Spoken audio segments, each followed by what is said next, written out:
உங்கள் favourite TV ஷோக்களை இனி miss பண்ண தேவையில்லை. ஜீ5 இல் முற்றிலும் இலவசமாக காணுங்கள். இங்கேயும் எப்பொழுதும்.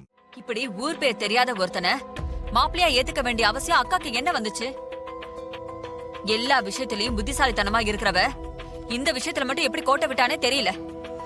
அவ எடுத்த தப்பான முடிவால இப்ப உன் வாழ்க்கை இப்படி கேள்விக்குறியாயிடுச்சு பாத்தியா? இருக்கட்டும், எல்லாம் நடந்து முடிஞ்சு போச்சு. ஆனா இனி வேற ஒண்ணு நடக்க போகுது.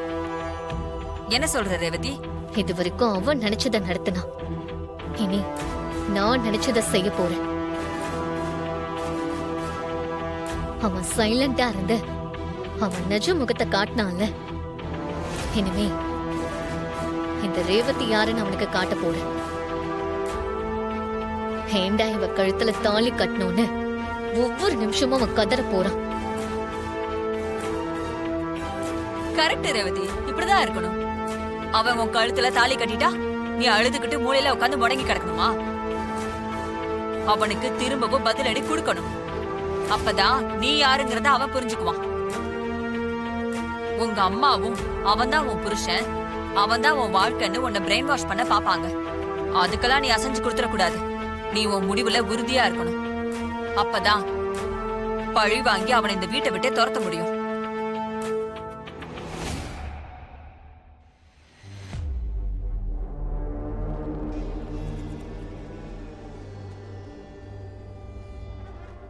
ஏய், எல்லாரும் இங்க என்ன பண்ணிட்டு இருக்கீங்க?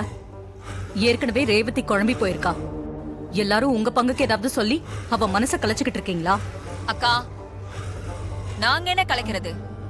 நீதான் அவ வாழ்க்கையை கலைச்சிட்டியே.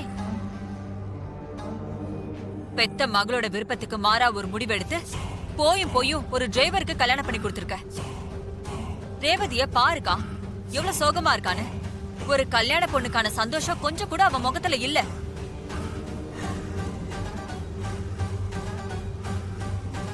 அந்த டிரைவர் கிட்ட அப்படி என்னதான் நீ நல்லது கண்ட? அவனுக்கு ஃபேவரா முடிவெடுத்து இப்படி ரேவதியோட வாழ்க்கையை காலி பண்ணிட்டியே.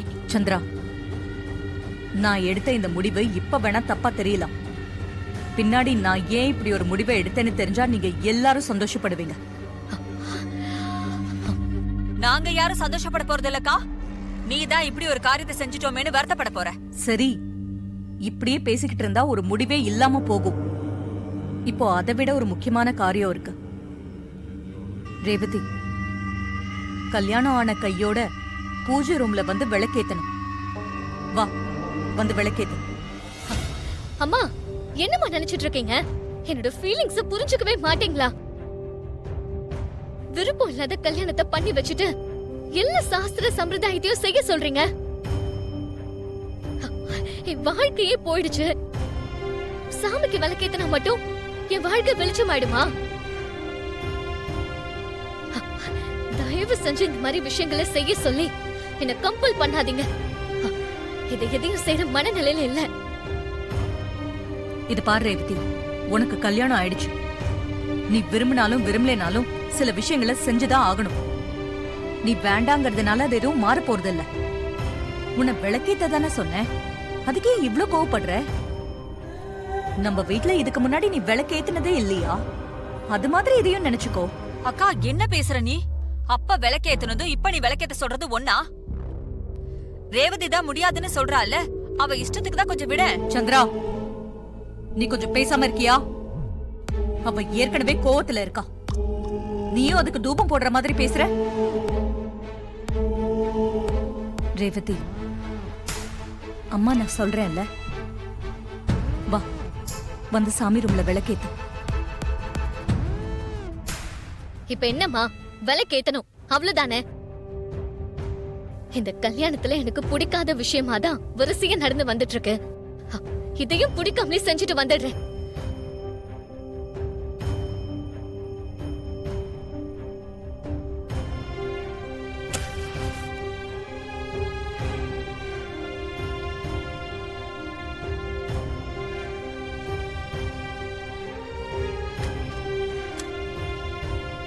அம்மா, உங்க விருப்பப்படி நான் விளக்கேத்திட்டேன்.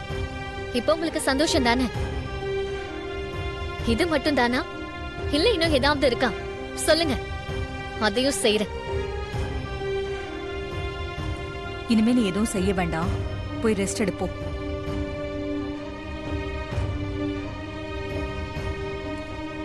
இது பாருங்க, நீங்க யாரும் அவ ரூமுக்கு போக வேண்டாம். கொஞ்ச நேரம் அவ தனியா இருக்கட்டும். டிஸ்டர்ப் பண்ணாதீங்க, சரியா? சரிம்மா.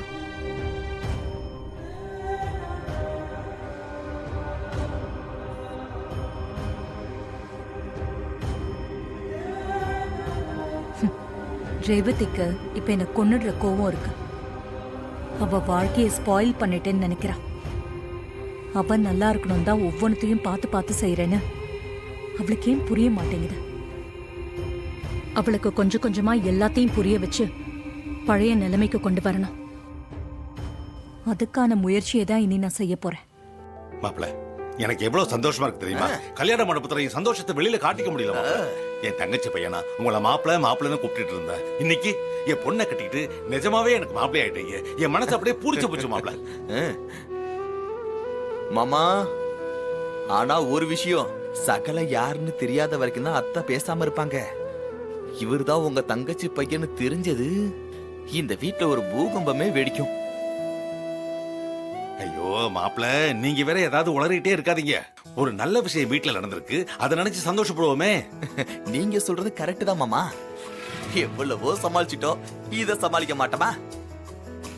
ஆனா ஒண்ணு மாமா, பேரம்பேத்தி கல்யாணம் நல்லபடியா நடக்கணும்னு நம்மளை விட பாட்டி தான் ரொம்ப குறியா இருந்தாங்க.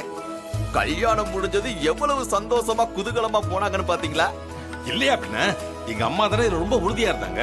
சதா சர்வ காலமும் அவங்க சாமியை வேண்டிக்கிட்டே இருந்தாங்க. அவங்க ஆசை நிறைவேறிடுச்சு. பாட்டிக்கு இந்த கல்யாணம் நல்லபடியா நடந்து 2 குடும்பமும் ஒண்ணு சேரணும்னு தான் ஆசை. நீங்க வேணா பாருங்க, அதுவும் கூடிய சீக்கிரத்துல நடக்க போகுது.